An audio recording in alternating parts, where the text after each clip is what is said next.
बेनमाजी अगर मर जाए तो उसकी नमाज जनाजा भी जायज़ नहीं है। बेनमाजी अगर मर जाए तो उसको मुसलमानों के कब्रिस्तान में दफन करना भी जायज़ नहीं है। चल रहा है, चल रहा है। हमारा समाज इस पर क्या एक्शन लेता है, सोचिए आप। नमाज तो एक ऐसा मामला है कि हजरत अली ने जिसको काजी बनाया था, काजी शुरैह जिसका नाम था, बहुत बड़े काजी थे। इनका बेटा एक मदरसे में पढ़ता था। एक बार ये नाई की दुकान पर गया, नाई बार्बर हज्जाम, बाल बनवाने लगा। इसी बीच असर की अजान हो गई। जब बाल बनवा के आया तो जमात हो चुकी थी। सलाम फेर दिया, अस्सलामु अलैकुम व रहमतुल्लाह। ये जल्दी से आया, वुज़ू बनाया और वुज़ू बनाने के बाद इसने अकेले नमाज पढ़ ली। लेकिन मदरसे के टीचरों ने देखा कि इसने जमात के साथ नमाज नहीं पढ़ी, ये बाद में आया और अकेले नमाज पढ़ रहा। नमाज पढ़ी उस बच्चे ने, लेकिन बाद में पढ़ी।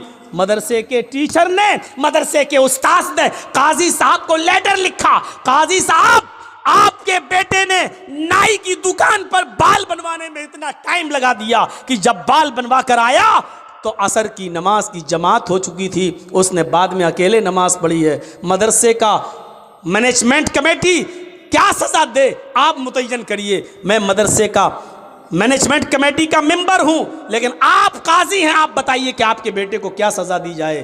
काजी साहब ने जो सजा दी, सुनिए वो क्या था। एक मोटा डंडा भेजा, एक मोटा डंडा भेजा और एक लेटर लिखा, और लेटर में लिखा हुआ था, मदरसे की मैनेजमेंट कमेटी को ये मैं ऑर्डर देता हूं कि मेरे बेटे को इस मोटे डंडे से इतना मारो, इतना मारो, इतना मारो, जब तक ये डंडा टूट कर 3 टुकड़े ना हो जाए, उस वक्त तक इस डंडे से मेरे बेटे को पीटते रहो। जब ये डंडा 3 टुकड़े हो जाए तो मेरे बेटे को पीटना छोड़ देना और उसका खाना पानी बंद करके कमरे में बंद कर देना।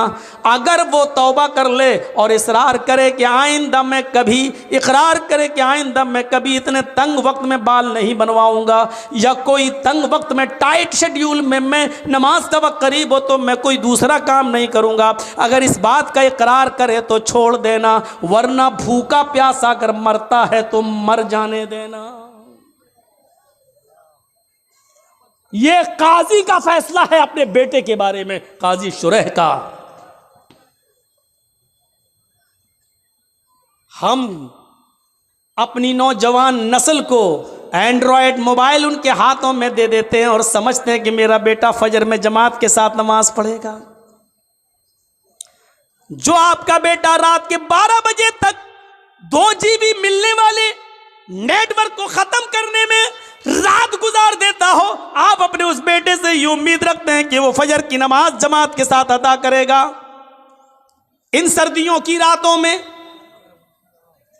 ऑनलाइन पढ़ाई के बहाने आपकी बेटियां मोबाइल इस्तेमाल करके व्हाट्सएप और फेसबुक यूज कर रही हैं, और आप ये उम्मीद रखते हैं कि हमारी बेटियां बापर्दा और बाहया हो जाएंगी, नकाब लगाएंगी, खुशबू से पाक साफ रहकर बाजार में या अपने मैके या कहीं और जाएंगी। या आप आज के इस दौर में उम्मीद लगा रहे हैं तो बेकार है। अगर आपने अपनी बेटी को एंड्रॉयड मोबाइल दे रखा है, फेसबुक और मैसेंजर और व्हाट्सएप अगर वो चला रही हैं, तो याद रखिएगा आप अपनी बेटी पर भरोसे के लायक नहीं हैं। आपकी नजर में आपकी बेटी कितनी पाक साफ हो, लेकिन आपको अपनी बेटी पर भरोसा नहीं करना चाहिए, एतमाद नहीं करना चाहिए, इसलिए कि व्हाट्सएप और मैसेंजर और फेसबुक चलाने वाली लड़की का एतबार नहीं किया जा सकता है आज के इस दौर में। जब हजरत आयशा सिद्दीका के ऊपर तोहमत लग सकती है, हजरत आयशा सिद्दीका इल्जाम से अपने आप को नहीं बचा सकती हैं, तो हमारी बेटियां उनसे ज्यादा पाक दामन तो नहीं है, हमारी बच्चियां उनसे ज्यादा नेक तो नहीं है। जब मुनाफिकों ने, झूठों ने, जब कजरुओं ने और दिल के गंदे लोगों ने अम्मा आयशा को नहीं छोड़ा, तो हमारी बेटियों को कैसे छोड़ेंगे।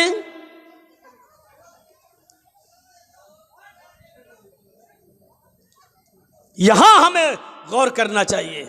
हजरत ज़करिया अलैहिस्सलाम को देखो, मरियम अलैहिस्सलाम को देखो, सूरह मरियम पढ़िए। वो मेहराब में मस्जिद के अंदर है और हजरत मरियम के पास बेमौसम फल आ जाता है।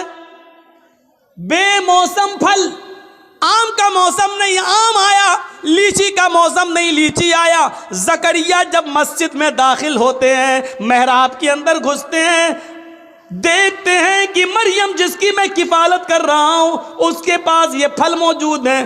अरे ये आम का तो मौसम नहीं, ये आम कहां से आया? ये लीची का मौसम नहीं, ये लीची कहां से आई? तो चीख पड़े, अन्ना लके हाजा, आए मरियम मैं तेरी क्लास ले रहा हूं, आए मरियम मुझे साफ साफ जवाब दे, ये बेमौसम फल तेरे पास कहां से आए हैं? आम का मौसम नहीं आम देख रहा हूं, लीची का मौसम नहीं लीची देख रहा हूं, ये बेमौसम फल तेरे पास कहां से आए हैं?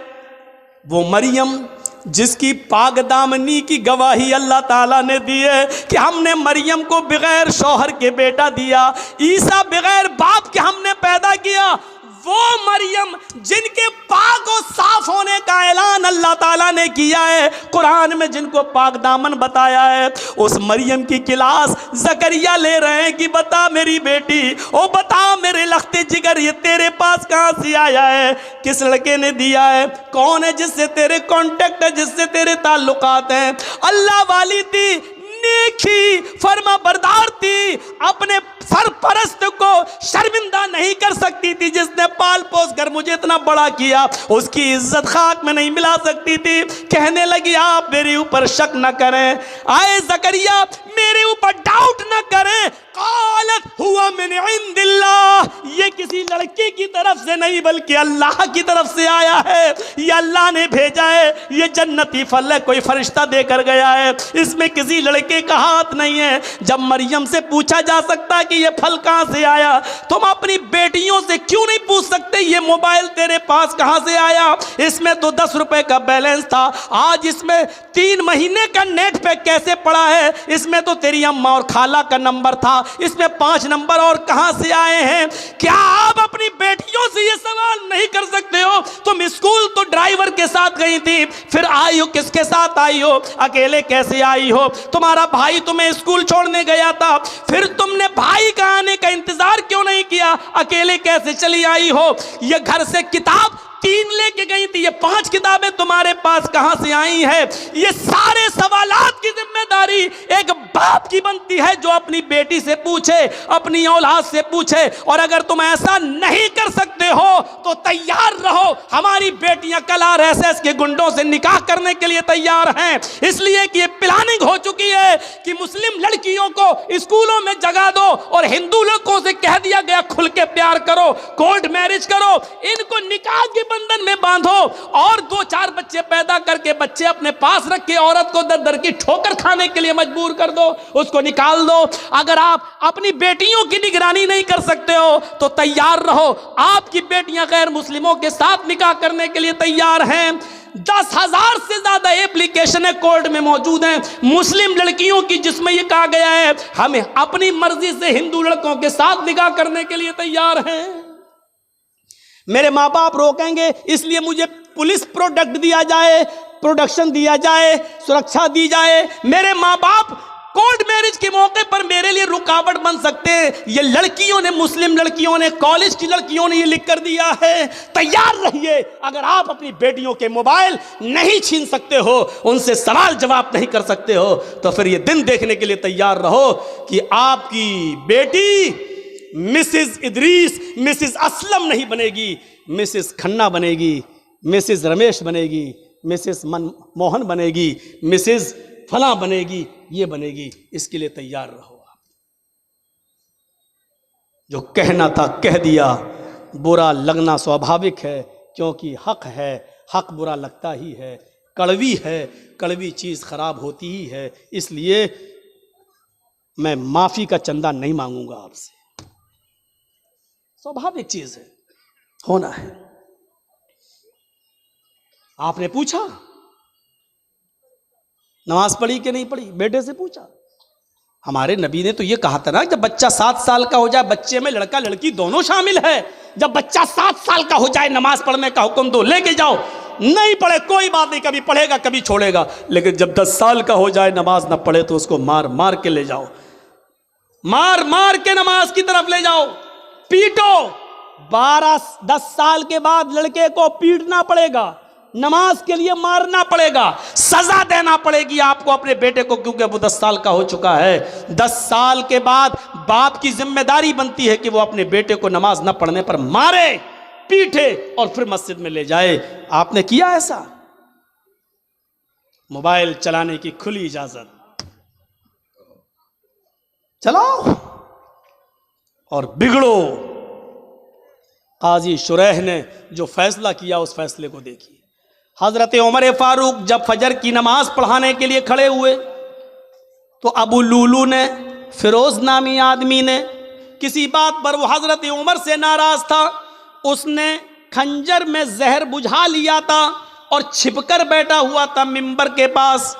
हजरत उमर ने जूं ही कहा अल्लाहु अकबर, फौरन उसने खंजर मार दिया। हजरत उमर फारूक के पेट में वो खंजर लगता है, उसने निकाला तो पेट थोड़ा सा फट जाता है, नाफ से लेकर जहां शर्मगाह होती है यहां तक जब उसने खंजर निकाला तो यहां तक पेट फट गया, खून का धारा बहने लगा।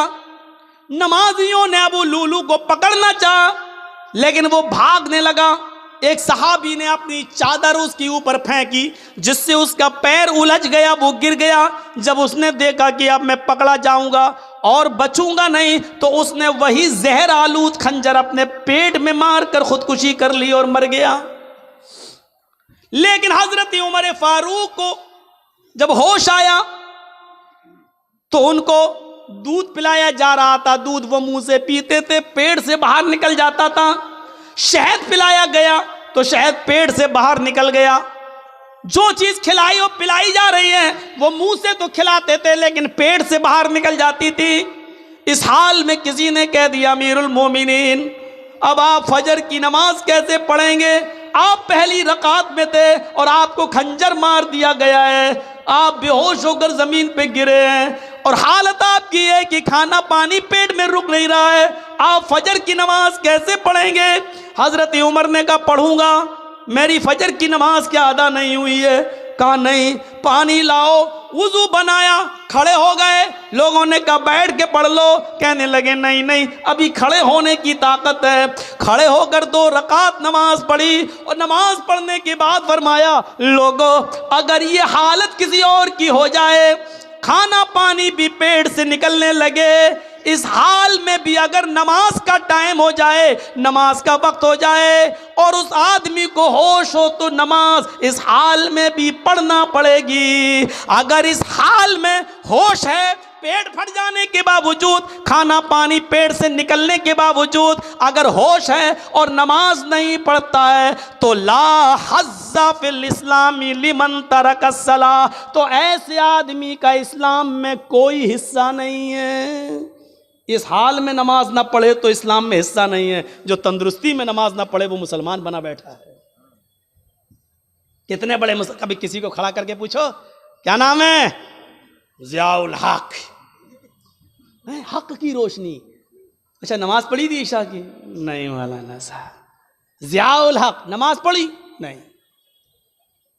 इस हाल में नमाज माफ नहीं है, नमाज तो है ही नहीं माफ।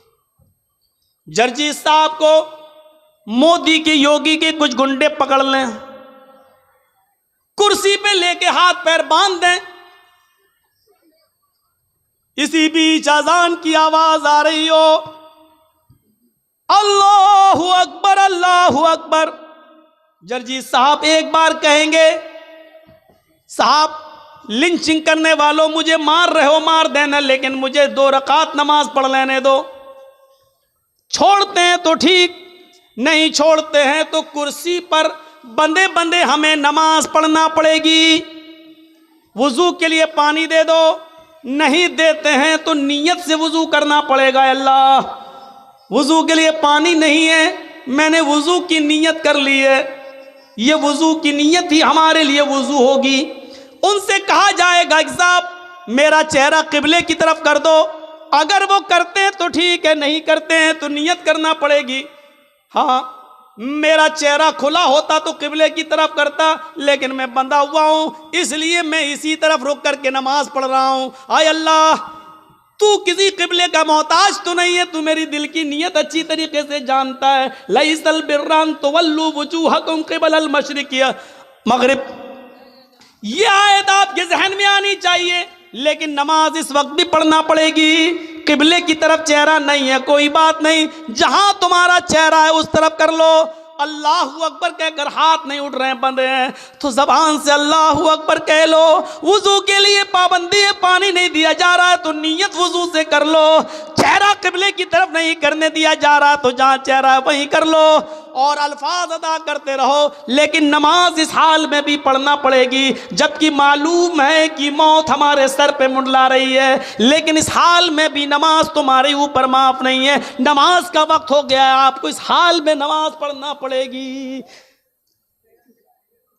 ये सख्ती है इस्लाम में, लेकिन नरमी भी तो है। वजू के लिए पानी नहीं मिल रहा तो ये नहीं कहा गया नहीं रस्सी तोड़ो, कुर्सी तोड़ो, लेकिन लाओ पानी, नहीं है, नियत कर लो। ये आसानी भी तो है, किबले की तरफ चेहरा नहीं करने दिया जा रहा, कोई बात नहीं, जहां चेहरा उसी तरफ रुक करके नमाज पढ़ो। हाथ नहीं उठ रहा है, कोई बात नहीं, ऐसे ही पढ़ो, जबान से जुमले अदा करो, लेकिन करो। यही तो इस्लाम है, और क्या है इस्लाम। कुछ मसले ऐसे हैं। एक शख्स आया हमारे पास, मौलाना साहब मैं 25वें रोजे को इस्लाम लाया हूं, मुसलमान हुआ हूं, तो मुझे तो 5 ही रोजे मिले हैं, मैंने रख लिए हैं, तो क्या जो 25 रोजे मेरे छूट गए हैं क्या वो मुझे रखना पड़ेंगे। मैंने कहा तुम्हारे कहाँ छूटे हैं। गया पानी है, उड़ता हुआ आया, सीधे चला गया। बहुत अच्छा नाश्ता खिलाया आप लोगों ने। चलिए अब सुनिए मसला। एक शख्स 25 तारीख को 25वें रोज़े को इस्लाम लाता है। मान लीजिए कोई गैर मुस्लिम है, हिंदू है, ईसाई है, क्रिश्चियन है, यहूदी है, जैनी है, 25 रोज़े को अगर मुसलमान होता है तो क्या 25वां रोज़ा मुसलमान हुआ, 25 छूट गए, 24 रोज़े छूट गए, तो अब उसको कितने मिल रहे हैं। 25, 26, 27, 28, 29 और 30 का चांद हुआ तो 30, 5-6 रोज़े मिल रहे हैं। तो शरीयत ये कहती है कि जितने मिल रहे हैं उतने ही रखेगा वो। जो उसके छूट गए हैं वो उसके थोड़ी छूटे हैं, क्योंकि वो मुसलमान था ही नहीं, उस पर उस वक्त इस्लाम के कानून नाफिज हो ही नहीं रहा था, उसने कलमा ही नहीं पढ़ा था। कलमा तो उसने 25वें रोजे को पढ़ा है, इसलिए जितने रोजे बाकी हैं वो रखेगा और जो छूट गए हैं 24-25 वो नहीं रखेगा, क्योंकि उस वक्त वो मुसलमान था ही नहीं जब रमजान का महीना आया। पहली चीज। दूसरी चीज एक और सुनिए। मान लीजिए 5:30 बजे आपके यहाँ रोजा इफ्तार होता है, सूरज 5:30 बजे डूबता है, और कोई शख्स 5 बजे इस्लाम ला रहा है, 25वां रोज़ा है, 5 बजे इस्लाम लाया, जर्जिस्तान में इस्लाम, अशहदु अल्ला इलाहा इल्लल्लाह व अशहदु अन्ना मुहम्मदन अब्दुहु व रसूलुहु, 25वें रोज़े को 5 बजे इस्लाम लाया है, उसका रोज़ा यहीं से शुरू हो गया है।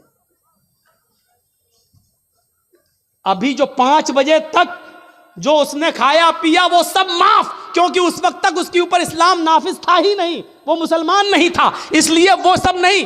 5 बजे इस्लाम लाया है तो 5 बजे से ही उसका रोजा शुरू हो गया, इस्लाम के कानून उसके ऊपर नाफिज हो गए, और 5:30 बजे वो रोजा खोल लेगा और उसका ये रोजा पूरा माना जाएगा।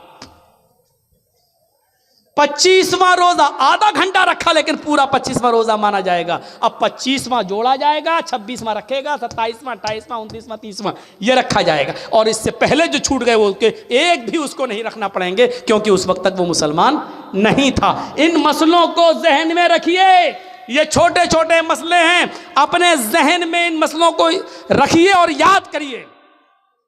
इसीलिए कहते हैं कि कुछ दीनी तालीम भी सीख लीजिए, इंग्लिश मीडियम के साथ साथ अंग्रेजी तालीम के साथ साथ कुछ दीन के मसले भी सीखा कीजिए।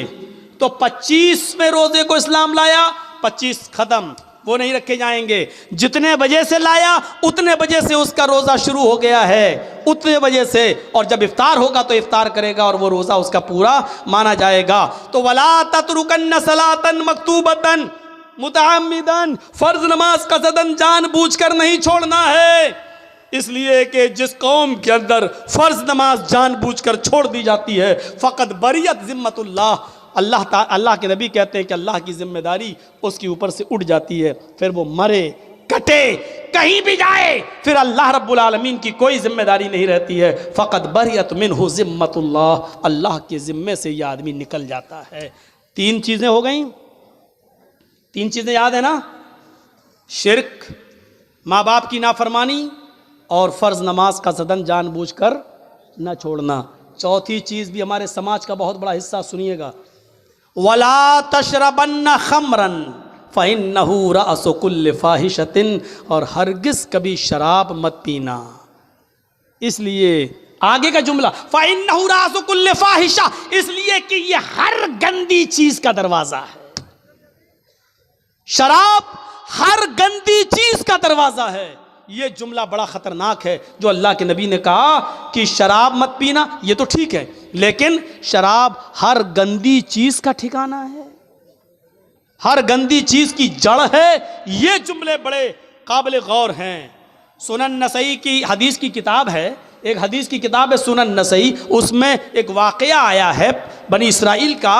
उस ज़माने में एक बहुत बड़ा नेक आदमी रहता था, बहुत बड़ा नेक आदमी, पक्का सच्चा नमाजी और आबिद, इबादत गुजार, तहज्जुद गुजार, सारी इबादतें करता था, नेक आदमी। लेकिन उस ज़माने में उसके गांव की एक औरत बेवा हो चुकी थी, उसका आदमी मर चुका था। उस औरत की नज़र उस नेक आदमी के ऊपर थी कि इसको किसी तरह अपने घर बुलाया जाए और इसके साथ जिना किया जाए। सुनिए नौजवानों, तुम्हारे मतलब की बात है, अब शराब की बात आ गई तो तुम उठ के जाने लगे हो। सुनो सुनो, इबरत लो।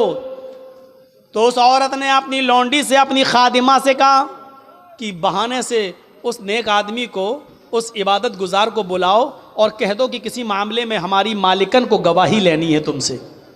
बेचारे को बुलाया गया, वो नेक आदमी, और सुनो, तहज्जुद गुजार, नमाजी, 5 वक्त का इबादत गुजार, वो आदमी इसलिए आ गया कि उस औरत को किसी मामले में हमारी गवाही चाहिए।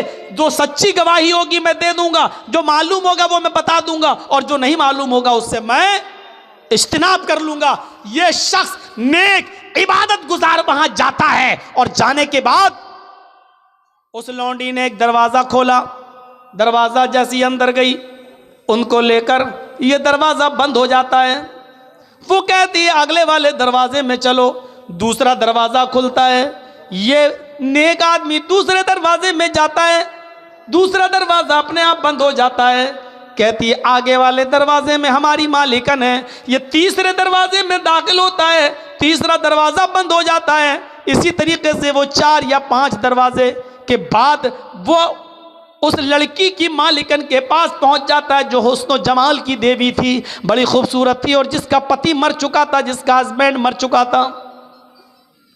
क्या देखता है ये नेक आदमी, ये इबादत गुजार आदमी, उस औरत के पास एक खूबसूरत लड़का भी बैठा हुआ है, छोटा सा बच्चा है, तकरीबन 4-5-6 साल की, 7-8 साल की उम्र होगी, इससे ज़्यादा नहीं। खूबसूरत बच्चा उसके पास है, और शराब का एक प्याला भी उसके पास रखा हुआ है, और छुरी भी रखी हुई है। इस औरत ने कहा देखो, मैंने किसी गवाही अवाही के लिए तुम्हें नहीं बुलाया है, मैंने तुम्हें सिर्फ इसलिए बुलाया है कि उदनु मिन्नी, मेरे करीब होइए और मेरे साथ जिना कीजिए, मुझे तुमसे अपनी प्यास बुझानी है। इस आदमी ने अपने दोनों हाथों को कान पे रखा और कहने लगा वल्लाह ये काम मुझसे नहीं हो सकेगा, तुम्हें मालूम है कि मेरी पूरी ज़िंदगी इबादत में गुजर गई है, मुझे धोखे से यहाँ बुलाया गया है। उस औरत ने कहा हाँ, यही समझो कि मुझे धोखे से बुलाया गया है, मैंने आपको बुलाया है। अब आपके पास 3 ऑप्शन है, उनमें से एक काम करिए आप, नहीं तो जिंदा नहीं जा सकते आप यहां से। पूछने लगा कि दूसरा ऑप्शन बताओ। उसने कहा मैं 2 ऑप्शन और देती हूं, या तो मेरे साथ जिना कीजिए, जिना नहीं कर सकते तो ये छुरी उठाइए, इस खूबसूरत जो बच्चा बैठा 7-8 साल का, इस बच्चे को कत्ल कीजिए, या तो मेरे साथ जिना कीजिए या इसके साथ इसको कत्ल कीजिए। उसने कहा कत्ल भी बहुत बड़ा गुनाह है, मैं ये भी नहीं कर सकता। फिर उसने कहा कि अगर कत्ल भी नहीं कर सकते हो तो फिर ये शराब का प्याला जो रखा हुआ है, शराब के प्याले को पी लीजिए। उसने जब देखा कि मेरे बचने का कोई रास्ता नहीं, तो वही मामला था, बड़े गुनाह से बचने के लिए छोटा गुनाह कर लिया जाए अपनी जान को बचाने के लिए। यहां तो शिर्क करने को भी नहीं कहा जा रहा है, सिर्फ शराब पीने के लिए कहा जा रहा है। चलो जिना करने से और कत्ल करने से बेहतर है कि शराब का प्याला उठाकर पी लिया जाए। लिहाजा इस नेक आदमी ने शराब का प्याला उठाकर पी लिया। शराब का प्याला उठाकर पी लिया तो इसको थोड़ा मजा आ गया। शराब का जैसे ही हल्का सा गुनूद की तारी हुई, उस औरत ने दूसरा प्याला शराब का भर दिया, कहा कि एक और पी लो। उसने कहा जब एक पी लिया है तो दूसरा पीने में क्या, उसने दूसरा भी पी लिया। उसने एक और पिलाया, उसने तीसरा भी पी लिया। और फिर शराब के नशे में धुत होकर उसने उसके हाथ में छुरी पकड़ा दी। यह आदमी शराब के नशे में था, इसलिए शराब तो पी चुका था, इसने उस बच्चे को कत्ल भी कर दिया। शराब के नशे में आकर उस लड़के को, जो 7-8 साल का बच्चा था खूबसूरत, उस बच्चे को इसने कत्ल भी कर डाला। और फिर शराब के नशे में उस औरत ने उसके दोनों हाथ पकड़ के अपने ऊपर उसको सवार कर लिया और इसने शराब के नशे में उस औरत के साथ जिना भी कर डाला। गौर कीजिए, एक गुनाह करवाया जा रहा था उससे कि तू मेरे साथ जिना कर, लेकिन इसने जिना से बचने के लिए